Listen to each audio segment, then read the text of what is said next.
Hey, you, listen up. The NFL season is rolling right along, and DraftKings, as an official sports betting partner of the NFL, is bringing you all the action and all the best deals. Look me in the eye. If you somehow have not signed up for DraftKings yet, well, I got a great deal for you. Download the app.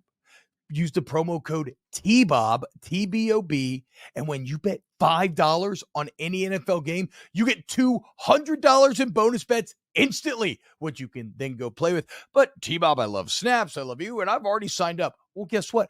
DraftKings is taking care of all their customers throughout spooky season as you get game day sweeteners the entire month of October. So whether you're new, whether you've been around here for a while, DraftKings is the most fun place to play. It's taking care of you. Again, if you're signing up for the first time, promo code T-Bob, $5 NFL bet, nets you $200 in bonus bets instantly. So let's have some fun watching the games this spooky season. DraftKings, the crown is yours. What up, y'all? Welcome in to a brand new episode of Snaps. I'm T-Bob Hebert. He's there in Murray, and this is Snaps live on our YouTube channel. We're live every Monday, youtube.com/@volumesnaps. And here pretty soon, we hope to have some news to bring you. We should be live here a lot more often, okay? So remember, that's going to be at noon Central, 1 Eastern. We got a lot to get to today. Another weekend of college football. Aaron is feeling just absurdly cocky. Absurd. He is representative of the entire Georgia Bulldog fan base. A Georgia Bulldog fan base that has fallen so hard that a home win against Kentucky is what they think is going to convince people that they're badass. We'll get into all of it. It's unbelievable.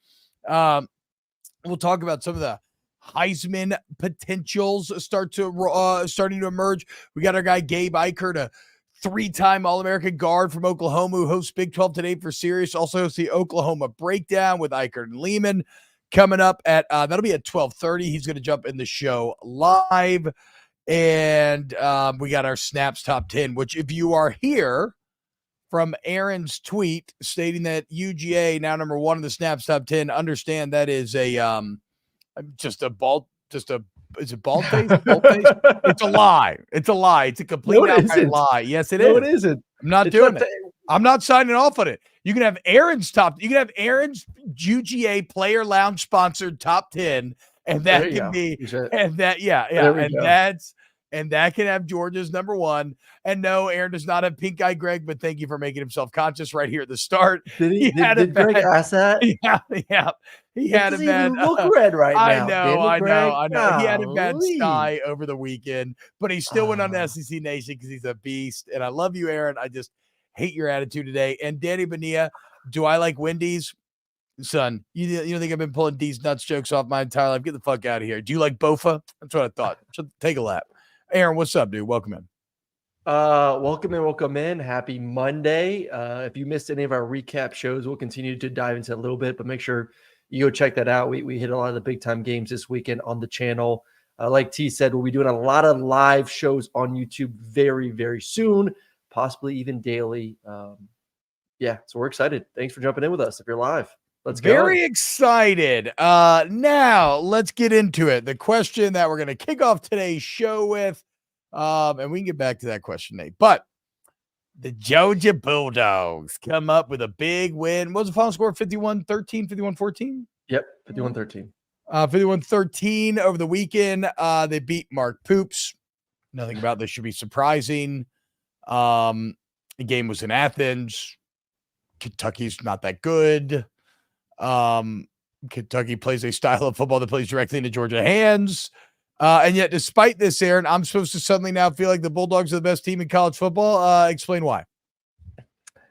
Well, the only reason we weren't crowning them the best team in college football was the fact that they haven't really played anyone. I get where your reservation. You're not a big Kentucky fan. Like for just plain and simple, T-Bob does not believe in the brand of Kentucky football. He's always had it against him. He's always had it in Mark Stoops. Like you were already jaded against the Wildcats, and two of your co-hosts, and I'm wearing Kentucky blue today, actually do believe it's a good football team.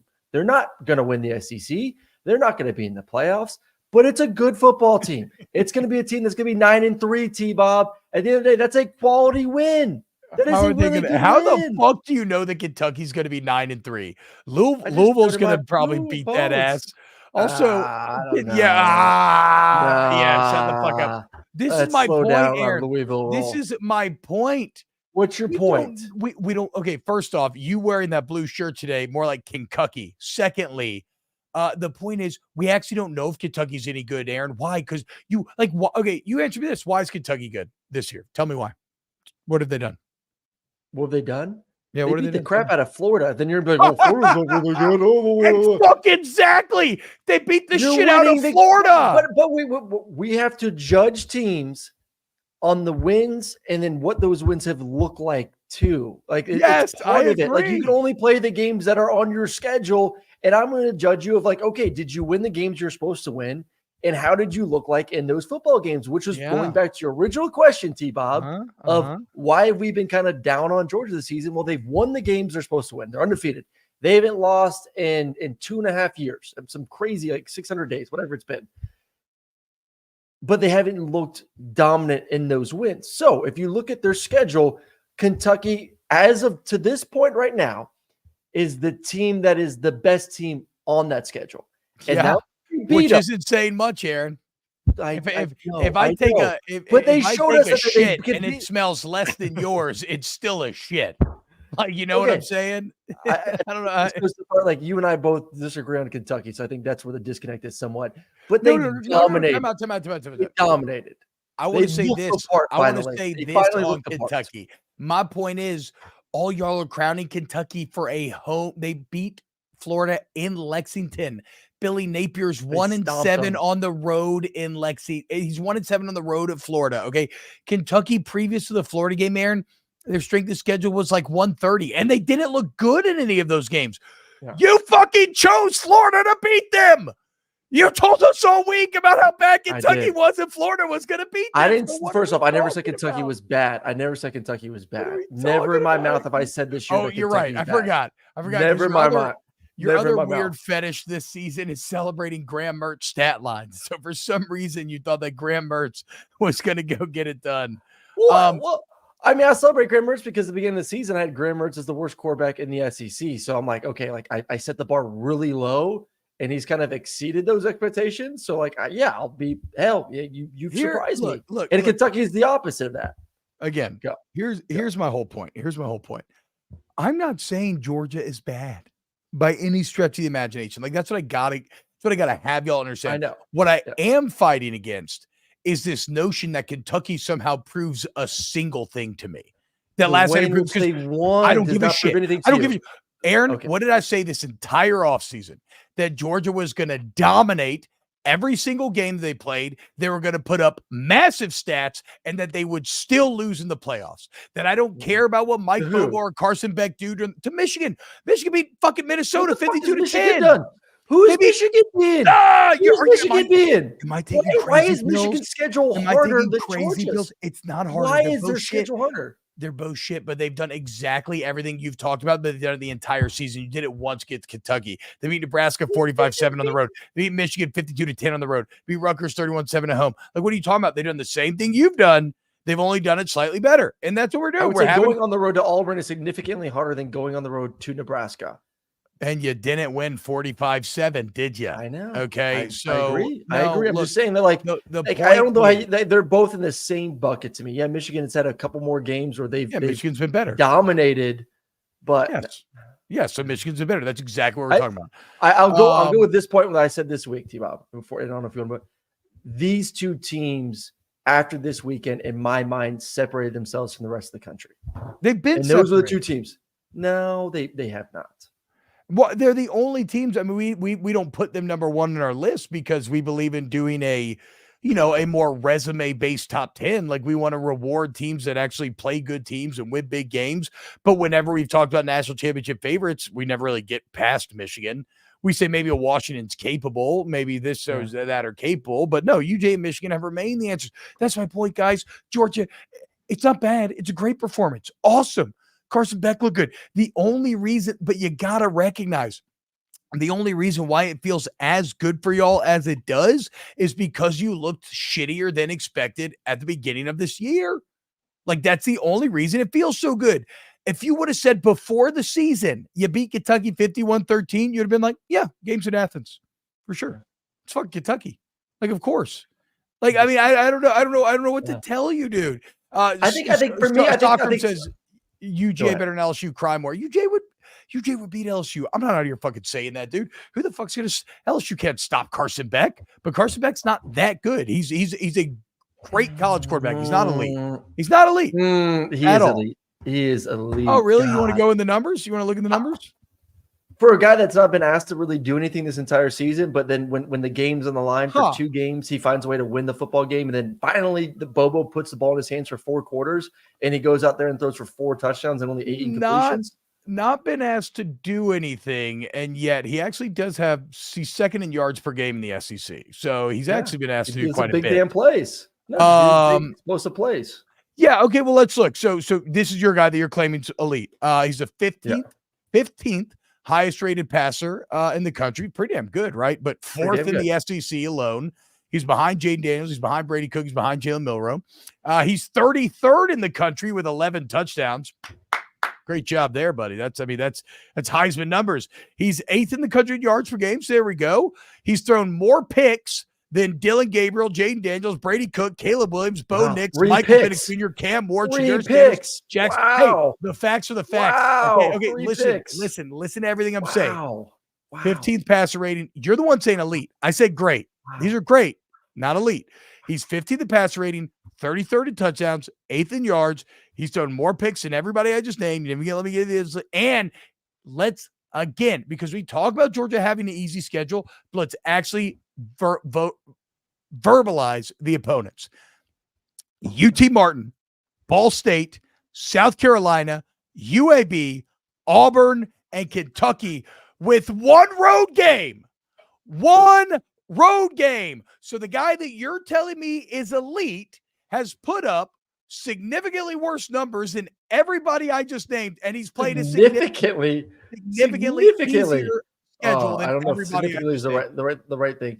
Yes, he's multiple touchdowns behind everybody. This is the problem with you. You're Mr. Robot Man. All you want to do is look at numbers and numbers and numbers. You don't want to look at how Georgia plays a football game. Because I don't want to watch Ball State film or UT I get film. But then I do, and I watch how this team performs. I watch what they're trying to accomplish. And right now, they're not trying to be Washington. They're not trying to be LSU, who's having to score 50 points per game to win. Like for the first part of the season, they were not healthy. They didn't have their best receiver. They were just skating by. And that's why our big beef with Georgia is they're not dominating. They're not trying to dominate either. They were just getting their feet wet, just getting through the season. Like that. They were essentially Georgia was sleepwalking through the first 5 games of the season. We're supposed to crown them because I'm not happy with it. I'm not happy with it, but they were. He doesn't get to be a fucking Heisman candidate until Gabriel is smashing him in numbers and has a bigger win and played way harder schedules. And I'm not saying anything against Dylan Gabriel. Smashing him. Michael But Caleb Williams has to put up those kind of numbers because his defense sucks. Bo Nix in that offense, like every offense is different. You can't compare Georgia's offense and what they're trying to accomplish as a football team to the teams on the West Coast who's are built to score 50, 60 points per game. It's different. It's different. The function of their offense is significantly different. The tempo in which they run, the plays they call to execute. I'm talking about from what Carson Beck is asked to do as a quarterback in that team. Elite. He's great. He's not elite. I don't know what to tell you. Cody Brunet, if Carson Beck is elite, then Jaden Daniels is the best QB ever to play college. I mean, Jaden Daniels has won 3 SEC Offensive Players of the Week in a row now. Jaden Daniels is pretty damn good. Yeah, but he also has to score 50 points per game in order to win. Yeah, see, but that's what I like, dude. Just put a fucking pile of pure Colombian offense on my desk every single Saturday and watch me snort it till my heart explodes. Dobby says, I don't like it when mommy and daddy argue. Don't worry, Dobby. We're just having spirited conversation. We're not arguing. I just can't believe that Aaron's sitting here trying to tell me that do you not believe Carson's a first round draft pick? Yeah, I mean, he has that potential. He's massive. He's a fucking giant. He's like the most prototypical quarterback body I've ever seen in my entire life. He's massive with a massive arm, accurate, can make every throw in the fucking book, and he's more athletic than what people thought he would be to start the season. Yeah, the 50 yards on 20 carries definitely says that. I'm just kidding. I know sacks and everything, and I get it. Look, if you're a potential first round draft pick eventually this year, next year, you're an elite quarterback. There's no way that but we're talking about in college. He's not playing at the level of those other guys. I just don't know what to tell you. He's just not. And you can't. How many games have those other guys started? How many games have those other guys started compared to Carson? Well, we ain't talking potential. You tell me now. No. You didn't say potential. Just saying. You didn't say potential. We're talking about now. But that's what I'm talking about. Why is Georgia now, in my opinion, back up to 1? And because they've not looked at the top thing. A big question was, at what point is Carson going to take control of the entire offense? Because I know, and a lot of people who watch him know what kind of talent he has. It was a factor of, when is the coaching staff going to let him go? When do they trust that, okay, we've given him a few games. We know what he can do now, not just in practice, but on an actual game field. Now you're going to see him elevate, where these other quarterbacks have an opportunity to kind of go through the ups and downs, get the feel of being a college football quarterback. This was Carson's essentially coming out party, in my opinion. And I think now you're going to start to see this offense tailor itself to letting him go big numbers. Why didn't he come out at Jordan-Hare? I mean, I think he did a little bit. Why does he have worse numbers than everyone with an easier schedule and the best team? And the best team around him, the best coach, the best everything. Why are his numbers so much worse? I don't know. Because he's great. He's not elite right now. He has potential to be elite, sure. Be a first-round pick, sure. But then again, you could be a first-round pick and not be elite. My dog, I love Anthony Richardson. Yeah, it's been a mixed bag in the NFL so far, right? But he got drafted in the first round. He just can't stay healthy. Josh Allen fucking sucked in college. He's awesome in the NFL. So Carson Beck, sure. He has the body. Don't get me wrong, but okay. Again, though, this is a weird place for me to be because there's no way that my words aren't going to be misconstrued. All I'm saying is this weekend did nothing for me for Georgia. This is exactly who I thought they'd be entering the season. They remain that team. I still question what are Beck and Bobo going to do when they run into an actual team that is near and or on their level. And that list is probably very short, right? It's a Michigan. It's I would give Alabama. Washington a chance against him. I would give Alabama a chance. Alabama's defense. If you want to talk, you said Bobo. You said Bobo and Carson. So if Alabama does come out of the West, that is a top 5 defense, maybe the best defense in college football. That would be a great matchup. Yes. I think Oklahoma's real. I think Texas remains real. So that's always been what's going to give me to say I was wrong and I'm very impressed with Beck and Bobo is winning those games, not beating Kentucky at home in Athens. It wasn't even in Lexington. Guys. They were between the hedges at night. If you can't show out between the hedges at night, then you're dickless. So congratulations, you're not dickless. That's a good place to be. Dylan Miller says time to take Dylan Gabriel seriously. And that's actually exactly one thing that I want to talk about today, because I came in, Aaron's all like Carson for Heisman. And then I'm like, fuck you, kind of Jane for Heisman. And then I realized actually Dylan for Heisman. And we can get into LSU, whether or not they can maintain what they've been doing. But when you look at Dylan Gabriel, find me a better Heisman candidate in the country. Okay?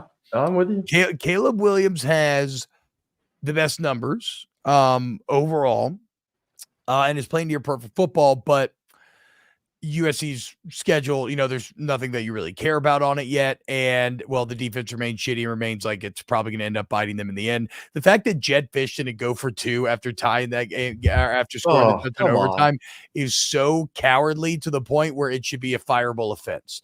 I actually, in some ways, hate it more than Mario Cristofraud being inexplicably dumb at the end of that Miami game. But anyway, Dylan Gabriel, 3rd in the country in touchdowns responsible for, behind only Caleb Williams with Jaden Daniels.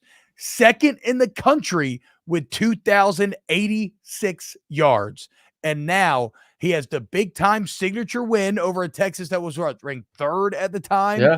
at the state fair on the biggest stage when you got to have it. And he's the one that throws this awesome game, which, by the way, go back and watch the game when he touched in and watch the left tackle block 2 guys. So sexy, so badass. That's some true Kingsguard shit out of that left tackle. Put the white cloak on him. Your liege lord is in trouble, and he's fucking fighting off 2 attackers once. Anyway, throws the game when he touchdowns, so he has to win. He has the moment. He's got the stats. Oklahoma's better than LSU, better than USC. Dylan Gabriel should be your Heisman favorite. Like if you get on sports books right now and he's not, I think it's probably not a bad play to just take a little Gabriel flyer. So I guess the good and bad thing for them going forward, like, yeah, he had his Heisman moment. I mean, that was, you want to talk about having a moment and one of the biggest, probably the biggest win of the season. Like, we crowned Texas win in Tuscaloosa as the biggest win in week 2. And it made that is at the end of the day, because that win is still, in my mind, appreciating value. Alabama looks better and better. It's getting better. It does. It is. I mean, if Alabama continues like that wins even more sexy.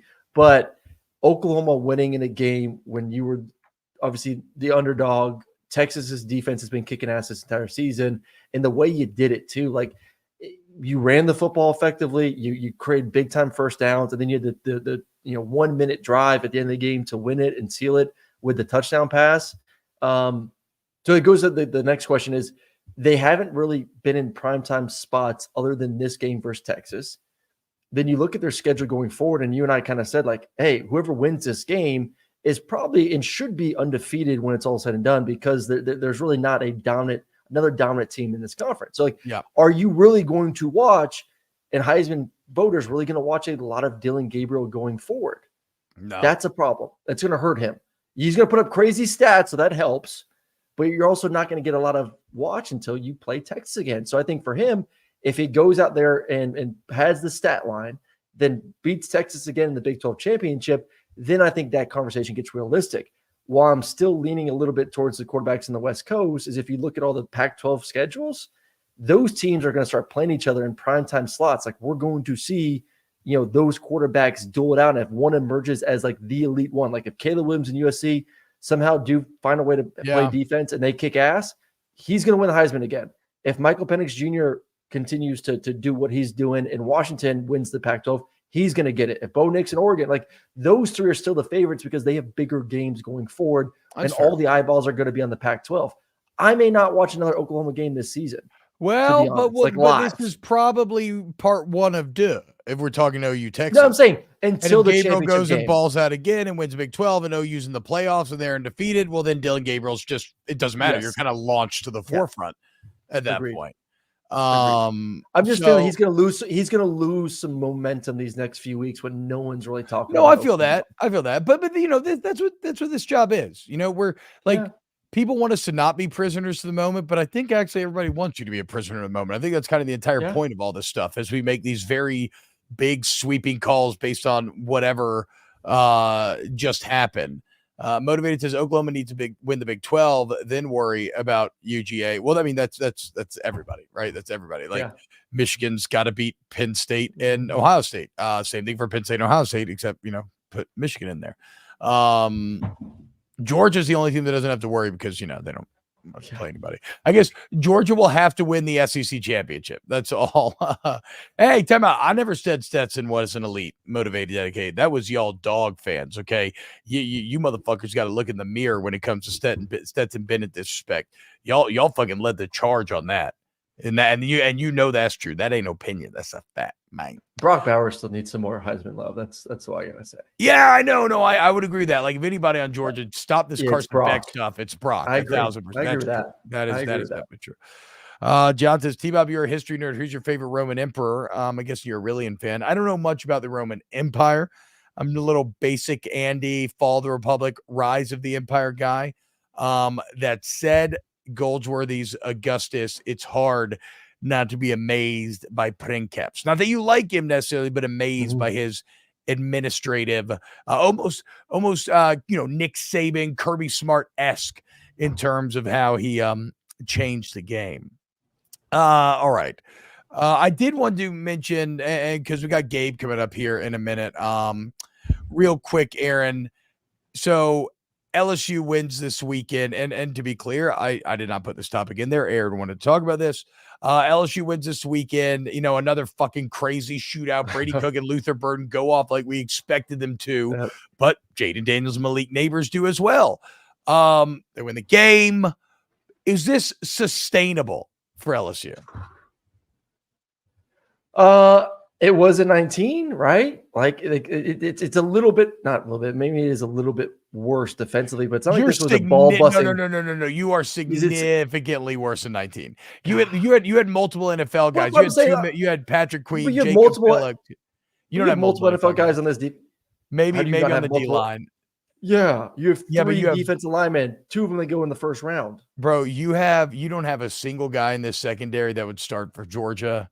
You don't have a single guy in this secondary that would start for Alabama. You don't have a single guy what I'm trying to get to is like from the idea of what the offense did in 19 and them having to score, 40 plus points per game to win. Like that's kind of the mentality of this team right now. Like, I think they know it, and I do think it is sustainable from an offensive standpoint. Like I've said this all year. Like, I don't think anyone can slow down LSU's offense. True. They have the best offensive line in the SEC, best receiving core in the SEC. Right now, they have the most talented quarterback in the SEC. They got a great running game going out right now with Diggs. They have a talented tight end in Taylor. Like, how do you stop this offense? You're not going to. They will get 40 to 50 points per game. It is a matter of if that's going to be enough. Yeah. So is it sustainable for their offense to score that many points per game? 100%. It's just going to come down to a lot of times whoever gets the ball last, flip of a coin. But I'm still a believer in LSU. I am. I still think LSU can win every game on their damn schedule this season. Every game. And they will be. Like, they'll be in every single game on that schedule. So this is where it maybe gets a bit interesting, is that is the defense should get a bit of a respite here, because Ole Miss and Mizzou, Auburn is not, right? Like, you're awful defensively. Please, Lord, there has to be some way that you can at least handle Peyton Thorne and Robbie Ashford. Like, That's Georgia about that. I know. And that concerns me. But like, I have to imagine you can have a little more success again. Because I'll say this, Aaron, Brady Cook is slinging that thing right now. Oh, he's in Como. Like, he is playing. His receivers fucked him. They dropped like 5 or 7 passes, including a couple touchdowns. I mean, he was on the money. Yep. Mm-hmm. So you got Auburn, then you got Army, which I know like triple option. That's weird, but again, you should be able to handle that. Graham Mertz in Florida, that could maybe go sideways. The Georgia State and A&M. And look, I would be terrified of it. I am terrified of A&M. Hey, by the way, Army's not doing triple option anymore. They got a new offense.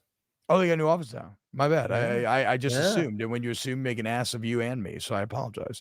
Even though it was really me. I don't know how well it's doing, but yeah, new offense this year. Well, either way, the point is, like, yes, A&M's receivers look like a nightmare against the secondary, and Graham Mertz does have good numbers, even if it hasn't translated to much, but there's not another Brady Cook or Jackson Dart on this schedule. And then obviously there's Alabama, right? And Alabama's like, they will probably score a ton against LSU. So that's going to be a game where Jaden's going to, I kind of think so, man. I feel like they're figuring it out, dude. I feel like they're figuring it out, and LSU's defense is a great get-right game for any offense that's struggling. So I think it's a great get-right game if you're a pass-first football team. I still don't think Alabama at its core wants to be a pass-first football team. Yeah. No, I agree. I just don't know if I think they're very good against the run either, though. It's kind of the problem. But I will say this. Already they were much better on the defensive line just from 5 days of working with the legend Pete Jenkins. They were actually on the line of scrimmage. They were using active hands. They were shedding blocks. My problem is LSU can win any game on this schedule. But with a defense like this, it's tough to say they will. It's just such a crapshoot, which I got to be clear. I love from just a pure entertainment standpoint. Think about this, y'all. And Georgia fans, you might have to sit with this one out, unfortunately, because you don't really know how this feels. But like when you're in a game where it's back and forth and you're not sure who's going to win, and there's a lot of anger and pain, but there's also a lot of like joy and celebration. Like, find me, and I love movies, I love video games, I love all this stuff. Find me another medium, another entertainment medium that makes you feel the same way a close football game does with the team that you love. And sometimes it results in pain and it ruins your week and your day and everybody's pissed, but still there's so much value in any form of entertainment being made, making you feel these things. We've had a little bit of that as Georgia fans this year with some of the closer games than expected, like got people actually staying for 4 quarters instead of leaving in the third. That's not really what I'm talking about, staying for 4 quarters. I'm talking about feeling like your dick's cut off at any second just because, like, no matter how far ahead or how safe you may be, you're only one dumb busted play away from everything just crumbling right before your eyes. Yeah. God, that defense sucks. I'll ask you this as an LSU Bama fan says keep doubting Bama, please. Nobody's doubting Bama. Bama is firmly in control of the West again. I mean, we said it on yesterday's show. Like, we all say Saban's dead, and now we look up, and what do you know? Alabama's clearly number 1 in the West. So it is.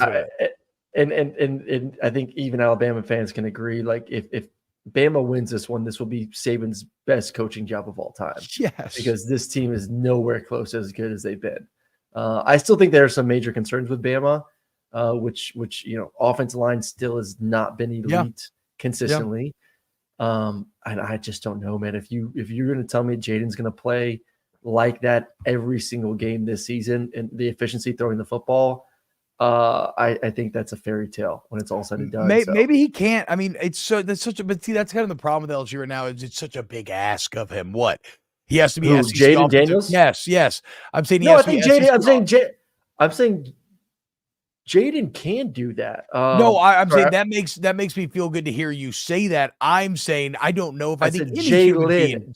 Oh, excuse me. I apologize. Sorry, I apologize. Jalen. I might have mispronounced it, but I was saying for Alabama fans to think that Jalen's going to do that every single game, I think that there's still some problems on that team. I mean, every team has, like, there isn't a team right now in America, maybe besides Michigan, that looks like they're hitting on all cylinders. Like everyone else with major hiccups. I'll give Georgia that same title if we're going to give that title to Michigan, hitting on all cylinders. Like, no doubt. Again, guys, this was an awesome performance by Georgia. All I'm saying is this is the Georgia I expected to see in the offseason.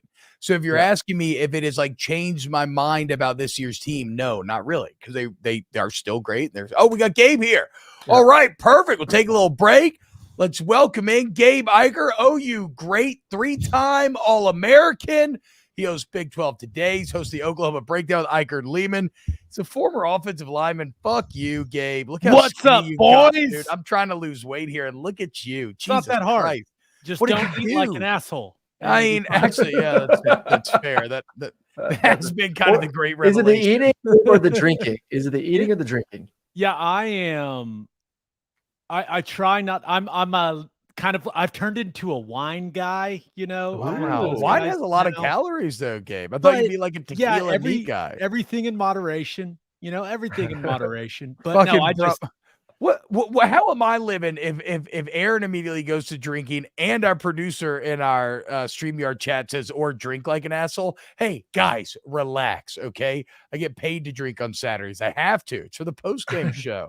Of course. Yeah. Gabe, what's up, man? Hey, bro, how's Boomer Sooner Nation feeling today? Everybody doubting, even though all the numbers were actually on Oklahoma's side, but, resume wasn't. The film's telling us Texas is better on the lines, Longhorn superior. How the Boomers feeling today? I don't think you could feel much better if you're an OU fan. And clearly it has a lot to do with beating Texas, but I think it's even more than that. You think about last year, how it went with Venables, and there were some question marks like, hey, and I was not, I had full faith in Venables just because I knew the type of guy he is, the type of coach he is, because he was my defensive coordinator for my first 3 years at Oklahoma. Oh, damn. I knew how his approach was, and I knew it would take a little time, and they just needed some better players. But I think OU fans clearly happy about beating your rival. right? Getting to rub their face in it. That's what college athletics is all about, right? That's college football. Yeah, hell yeah. But it feels like the trajectory of this thing for Oklahoma with Venables leading the way. It feels like it's headed in a great direction. And with the SEC coming next year and everything that comes with that, I think OU fans are kind of just, there's a sense of excitement, but also a sense of relief, if that makes sense. Like, 100%. Okay, we got the right guy. Yes. Oh, I mean, that's what we were talking about all off season. And that's what I most missed on was like, I accused Oklahoma fans of doing, gold level mental gymnastics. Talking about, oh, well, no, he had to get the right guy. Because, I saw a guy who took over the most successful, probably consistent college football program in the last 3 decades. And then immediately it all went to shit. And he's a defensive guy. And the defense was shit. And I'm like, okay, he has no head coaching resume to fall back on. So we're saying, now we did say he's doing great at recruiting. But like outside of that, like, I don't know, man. Maybe Oklahoma missed. And with a win like this, all of that changes. All of that's erased. And now, like you said, OU's one of the favorites. Dylan Gabriel should be the Heisman favorite right now. You feel confident entering the SEC. It's fascinating what 60 minutes can do for a fan base and for a school as a whole.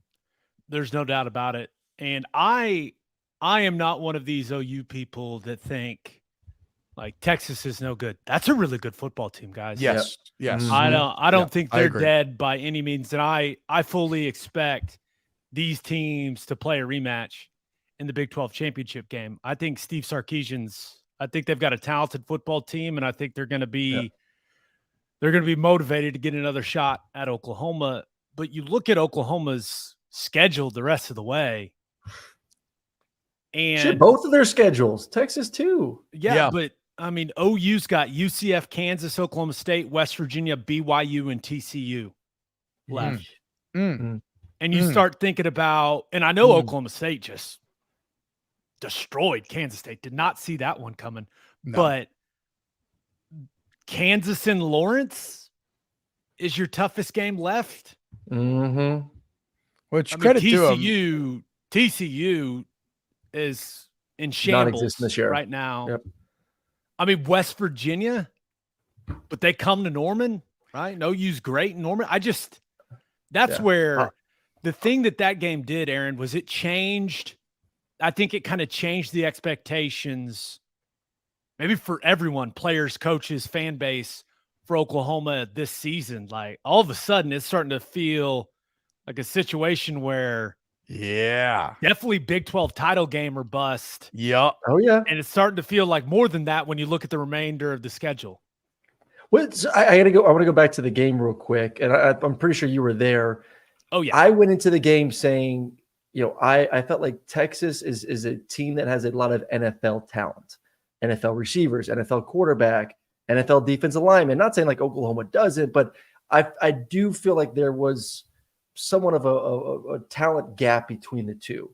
You being there and seeing, and because you always tell, like, did they look equal walking out of the bus mentality when you looked at Oklahoma and Texas? Was it fluky, or does Oklahoma have the talent to match up with Texas? So it's interesting.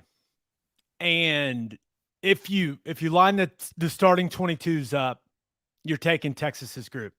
You just are, right? You think about the guys they have, not only along the defensive line, right? T'Vondre Sweat and all 360 of him. Mm-hmm.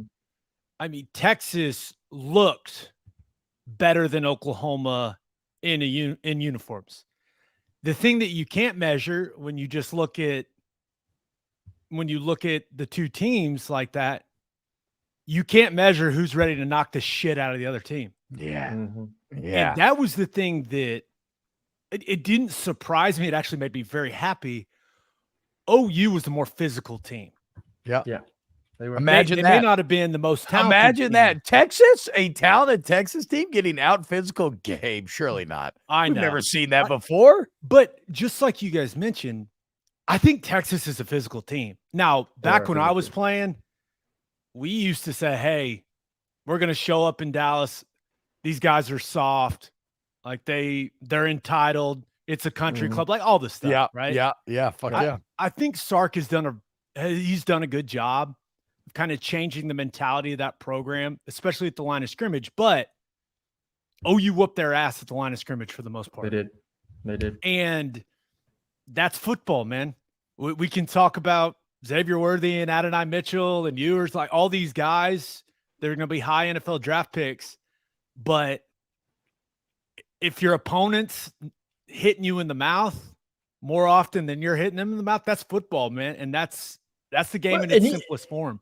And you and I talked a little bit last week offline, Gabe, and one of your concerns was the offensive line for Oklahoma. Like you felt like, and you're an offensive lineman, you felt like they haven't shown maybe the ability to match up with Texas defensive line. Like, is that concern still there, or was this elevating themselves for just one game, or did they show you enough that like this could be their identity this season? So I wasn't concerned about the tackles for Oklahoma. When you look at Walter Rouse, the Stanford transfer at left tackle, and Tyler Guyton. By the way, Tyler Guyton was the best offensive tackle in that game. Yep. He's better than Kelvin Banks. Now, Kelvin Banks he's a true sophomore. He's going to be really, really good. But people need to relax a little bit about the things that they say. He's not the best tackle in the country. And I'm not just trying to, dunk all over Kelvin Banks. He's going to be a really, really good player. He's just young. He's got a lot to learn. He's going to get a lot better. But people have gotten a little out of hand with everything they're saying about him. Mm-hmm. But OU's tackles against Texas edge guys, I don't think Texas they don't have any premier edge players. Who was the left tackle that blocked Rouse. two for one on the final play of the game? Yeah, that's pretty sweet. Because that's that honor guard, Game of Thrones, Kingsguard shit right there, bro. That's how it's done, Gabe. That shit got me fired up. That was my favorite highlight of the weekend. We call that the Gandalf. You shall not pass. Oh, wow, Gabe. Now you're really fucking talking my language. Dude. Yeah. No, but he's been good, and he was playing banged up, right? He's had an ankle problem, and now that OU's got a bye week, hopefully he can get a little healthier. But Venables talks about uncommon effort all the time, right? That's something he preaches constantly, and that was a great example of that. That, and it's a really smart football play. Yep. It's a really smart football play. But I was impressed with OU's interior, and make no mistake about it, they got their ass kicked a lot, right? And that's the thing. When you play against good players in college, you start losing reps, and you're kind of like, wait, what's going on? I'm not used to this. And that's what happened, right? Byron Murphy, Devondre Sweat, like Alfred Collins, those guys are good players. Yeah. And those guys are NFL players. But the interior, the tackles won the battle, right? Like I thought they would. The interior was what I had question marks about. And Troy Everett and Andrew Rame and McCade Matoyer, and then Caden Green, he came in for Troy Everett, who did some good things, but is just kind of an undersized guy. Aaron, what he is he's a center. He was a center playing left guard. I think he's going to be a good center for OU moving forward. But Bill Bedenbaugh, I think is 25 snaps into the game, brings a true freshman in to play left guard against Byron Murphy and Devondre Sweat. Now, Caden Green is huge. He is a massive true freshman. And he lost some battles, and actually the second play he was in, he went the wrong way. But classic. But all things considered, the players he was playing against, just everything that was on the line in that game, like that setting there at the Cotton Bowl, for a true freshman to come in and to play the way that he did, I mean, that's good shit, man. That's big time stuff. And it'll be interesting to see if that kind of springboards him and his confidence, and maybe he's the starter the rest of the way. We'll see. But yeah, the interior, it wasn't perfect, man. But I do the radio broadcast for OU. I don't even remember calling Devondre Sweat's name during the game. No, very few times. I want to go to the quarterback position, and Gabriel was amazing. And T-Bob brought up, like, he should be number one in most people's ballots right now if you had to do a Heisman pick today. Like, that was a tremendous win, and he has the stats to back it up this entire season. He is a hell of a runner. I said this before on this show. I think I said it yesterday too. He's 6'2", 205, and he runs like he's 6'4", 240. Not afraid. Like, you see him taking guys on the goal line. You see him, not sliding as much. is there a worry going forward the rest of the season of him maybe protecting himself a little bit more, knowing that if you're going to have to beat Texas again in the Big 12 championship game, he can't be trying to take on defenders left and right? Yeah, I think Lebby does a good job of protecting him. Yeah. So you look at what OU did kind of up to that point, right? And you saw Dillon Gabriel do quite a bit with his legs in the Iowa State game, right? Yeah. But before that, he really wasn't very involved. He did some against Cincinnati when they needed it against a team that's got a couple of really good defensive linemen, right? But Lebby, he's sprinkled just enough QB run game in there, in my opinion, to make defenses work on it and think about it. Now, Texas, it's a different game, right? You got to do what you got to do to win that bitch. Mm-hmm. I mean, that's where it's at. So you saw him lean a little more heavily on that stuff, call some more true QB run game. They had a couple QB gap schemes that were really good. Yeah. But they got an extra hat in the scheme. Love I thought they ran the draw effectively. Mm-hmm. And they knew, like, hey, this is one of those games you're gonna have to run it quite a bit. Yep. I don't expect that to be the case in all of these games the rest of the season. Right now, they're still gonna do some of it, but I think he's gonna run two on his own at times. Like he's gonna take out. Like that was more of the bigger runs, anyways. Like things weren't open, he took off and got some yards with his legs. Yeah, no, and that's I mean, as well as anyone. I mean, that stuff, especially if you catch defense playing man in the back end, they got their backs turned. Like that stuff can be deadly, and it could just be completely deflating for a defense on like a 3rd and 7, 3rd and 8. Fucking worst. It's the worst. But he's been really good, man. His leadership's been great.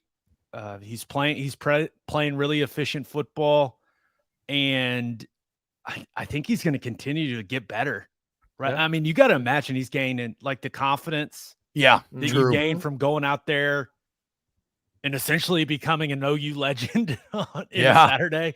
Yeah. It's going to be interesting to see the way he looks the rest of the way. But yes, him staying healthy, Aaron, it's key for this football team. Jackson Arnold's going to be that dude. There's no doubt about it. But for this season, like, Dillon Gabriel is what makes this OU offense go. You mentioned that you played for Venables, and so you kind of knew what you were getting into, and you were a believer in him. So tell us, to who many of us, Brent Venables was kind of an unknown, in Dabo's shadow clips or whatever, like, what makes Brent Venables such a good coach? Why did you think he could usher, take over the legacy of, like I said, maybe the most successful program of all time outside of Alabama? Like, what made you believe that Venables is that guy to get you in the SEC and take over that legacy? I mean, there's a lot, but I think attention to detail. He just is an insane X's and O's, like game planner type of guy. Insane passion for football and for people. Like you get in a room with him. Aaron, have you ever called a game he's been on the coaching staff for? Dude, it's just, I don't know. He just, when you're around him, and he kind of makes you feel like you're the only person in the room. And good recruiter. He's one of these guys, got an incredible memory also, but insane attention to detail, incredible passion for football. And then like I don't know, man, he's just like all in on it. There's like, you hear these coaches talk about having balance in life. Yeah. Not really. Like, fuck balance. No, he's a great family man. That's another thing. But dude, he's just a football guy, man. And this is the thing. It's like an unrelenting intensity and like an unrelenting demand. And the best coaches I were ever around they weren't my buddies, man. Like, especially in college. It's like half of me, like, I love the guy, and the other half of me, like, wanted to kill the guy, And Venables, he's just unrelenting in preparation and the thing about him is, like, he's the first one in, he's the last one to leave. He doesn't demand any more buy-in, any more investment from his players than he demands from himself. And I just remember like the physicality of our practices when he was there. I thought a lot of that, not all of it, but quite a bit of it had kind of gone away from OU's program, right? Going out to practices and like some days they didn't do 9-on-7. And I'm just like, what is going on here? Nope. And now Venables, he's brought, like, there's just an intensity, like an edge, man. And that he's a great man. Obviously, his faith's very important to him. There's that component as well. And I think he's doing a good job of recruiting guys that are not only talented, but really love football. Like, and they're all in on football. So I don't know, man. I'm very excited for the future, but you should be, especially after the pain of last year, dude. This is freaking massive. Last quick one for me, Gabe. As you know, T-Bob and I are obviously we're SEC guys. We cover from coast to coast on the show. But I mean, he went to LSU, I went to Georgia, and the thought was, could Texas and Oklahoma be ready to join the SEC in a year? And this was kind of a prove it year for them and their fan bases to gain some confidence. I look at both those teams right now and say, you put them in the SEC, they're two of the best 4 teams in this league today, right now. Like, did you and Oklahoma fan base kind of take away too? Like, yeah, we beat Texas, but like, fuck yeah, bring on the SEC. We're ready for the big boys right now. Yeah, I think Saturday. I think Saturday made a lot of OU fans feel a lot better about that, right? Yeah. What's ahead? Yeah, and Venables, and he'll be the first one to tell you, and he's said it a lot this year. From a roster standpoint, they're still not where they want to be, right? Especially along the offensive line and defensive line. But they're recruiting at a high level. I think they're going to continue to use the portal to bring in, guys that have been captains, guys that have played a ton of football at other places to come in, just like a guy like Rondell Bothroyd, who started every game for OU, like was a captain at Wake Forest, very productive. They're going to continue to bring those types of guys in, but they're getting defensive recruits that they just never got under Lincoln Riley. Yeah. And watching that Bama A&M game, you just see, I call them creatures. You see the creatures at the line of scrimmage in that game, especially along both of those defensive lines. Mm-hmm. You have to have those types of guys. Yeah. So very excited. It's a really exciting season so far for Oklahoma. They've got a really good football team. There's still work to be done from a roster standpoint to get ready for the SEC, like the week in, week out grind of the SEC. But yeah, it's headed in a really good direction. It's gonna get better. I can only imagine what Venables is doing, right? It's bye week. They just beat Texas. They're gonna be recruiting with some serious ammo. Yeah. In the arsenal this weekend, boys. You got that hyper fuel in here, that interstellar fuel to crank the engines up with. All right, last one for me, Gabe. Who wins if they play right now, Georgia or Oklahoma? Yeah, I'm going to take Georgia on that one. Boo! Fuck you, Gabe. Why? I know. Yeah, he's trying. I just have a certain amount. It has nothing to do with Eric being here. Okay, I watched every snap of that Kentucky game yesterday, and yeah, sure, Kentucky made a few mistakes early, right? Penalties that cost them drives, extended drives for Georgia. Gabe, it's just Kentucky. It's a basketball school. Come on. True. That was an ass kicking. Oh my gosh. Yes, it was. What spell do you guys put on defenses that gets Brock Bowers so open? How does that happen, man? It's insane to me. It's insane. Now, Carson Beck looks good, but I think from a roster standpoint, in all seriousness, from a roster standpoint, like Georgia's just in a different place than Oklahoma right now. Yeah, that's fair. Right? I mean, It's everybody. One game. Yeah, that you can say that about pretty much everyone. But like Bama, Texas was State. Too, but one game, baby. You never know. One game. No, I'm with you. I hope. Hey, This is how I'll put it. I hope we see it. Yeah, yes. We see it. The match that we were cheated out of, we deserve to see it later this year, dude. Yeah, but maybe at this point in time, I'd give the edge to the back-to-back national champions. Nah, dude. Nah, bro. Look, OU leads the nation in picks. I feel good about them shutting down Brock Bowers. Okay. Carson Beck wouldn't know what to do with himself if he had to see that Sooner defense on the other side. I'll tell you what, though. Venables would heat Carson Beck up. I know that. It's like he ain't going to be comfortable. I would too. Gabe Ikard, thank you so much, man. Host of Big 12 Today on Sirius XM Radio. He calls the Oklahoma games. Host of Oklahoma Breakdown with Ikard Lehman. Gabe, thank you so much, man. Appreciate you, boys. Thanks for having me. And look, I will say this, Georgia fans. Yes, this is the first time I was actively hating during the show. Otherwise, I have not been hating. And again, you have to really listen to my arguments because there's nuance in it. Josh says T-Bob argues that Delta didn't prove themselves. It's odd. Michigan, they beat Minnesota. Who cares? Minnesota. You can't prop up Michigan on a pedestal because of Minnesota. I'm not. I'm saying Minnesota is Kentucky. I'm saying they're the same. I'm saying Nebraska, Minnesota, Kentucky. It's all the same okay. And both Michigan and Georgia dominated. Only Michigan's dominated the okay more. That's what I'm saying. All right, here we go. If you think T-Bob is the ultimate Georgia hater, hit the thumbs up button. Yes. Yeah, exactly. And then share it with all your Georgia friends and be like, listen to this dumb fuck. Watch this show. Listen to this podcast. I can't believe Aaron has to deal with this asshole every single day. Yeah. Tell all of your friends how much you hate the Snaps podcast and then send it to them. Don't tell me you hate it without sending it to them. Hate it when you send it to them.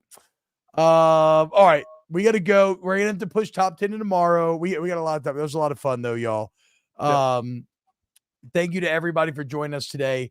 As always, a major shout out to Pat Gunther, Ryan Brumley, Danny Cardenas, Chris Tran, Christian Hunter, Adam Gracia. The biggest of all thank yous to everyone hanging out in the YouTube chat with us again.